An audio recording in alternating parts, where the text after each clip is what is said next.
Hello everyone! For today's video, magluluto lang ako ng garlic buttered chicken with ketchup glaze. Maiba naman sa fried chicken. At ito meron ako ditong chopped na chicken pang fried at nilagyan ko ng patis, ang pampalasa at vinegar, pangtanggal ng sa at ang seasoning, pangpalasa rin. And of course, ang black pepper. And naglagay rin ako ng 3/4 cup ng water and 2 tablespoon ng cornstarch at 3 tablespoon ng all-purpose flour. At 1 teaspoon ng baking powder para yung ating fried chicken ay napakalutong. Ayan. So, imimix ko lang to hanggang sa maging liquid yung ating mga powder na inilagay kanina. So, chinaga ko lang talaga hanggang sa magiging ganito siya. Ayan. At after nga tinimplahan ko at binabad ko yung gagawin kong chicken na 1 hour. So, ito at pinirito ko na siya. Ayan, o diba? Ang ganda ng color. Golden brown. At napakalutong talaga niyan. So, nakagawa na ako naluto ko na yung first batch. So, second batch na to. Iprito ko lang to lahat hanggang sa matapos ko lahat yung aking nakababad na pang fried chicken. Tatapusin ko lang muna to pagpiprito. Ayan. Ang lalaki ng slice nung aking chicken. So, ito, at tapos na yung aking fried chicken. O, diba? Ang ganda ng kulay at ang lutong pa niyan. And after ko nga mag-fried, ayan, magagawa naman ako ng yung glaze na natin ng ating chicken. At dito, magigisa lang ako at naglagay lang ako ng konting-konting oil at 3/4 ng butter. And yung garlic na isang buo, ayan, inilagay ko na rito.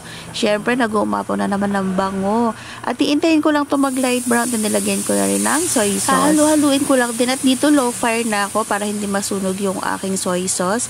And then, isusunod ko na rin ilagay yung aking ketchup na gagamitin. Ayan, maraming ketchup para dun sa ating ketchup glaze. At lalagyan ko pa rin siya ng pampalasa. Lalagyan ko lang din siya ng black pepper at yung natira ko kaninang seasoning dun sa ginamit ko kanina sa pagbababad ko ng chicken. Konting halo-halo na lang to para yung aking mga ingredients na inilagay mag-mix. At after nga nito, ilalagay ko na rin yung aking finried kaninang chicken. O diba, ang lutong. Yung bagsak pa lang niya.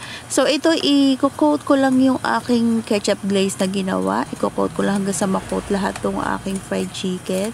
So, ito ang sarap kung mayroon pa siyang chili powder. Kaso nga, may bata. Hindi kami pwede ng maanghang. Ayan, nakalimutan ko rin kanina na sana pala parang Korean style na lang na spicy, diba? Pero di bale, next time yun ang gagawin ko, ipagbubukod ko na lang siguro yung para sa bata. So ito at luto na yung aking garlic butters chicken with ketchup glaze.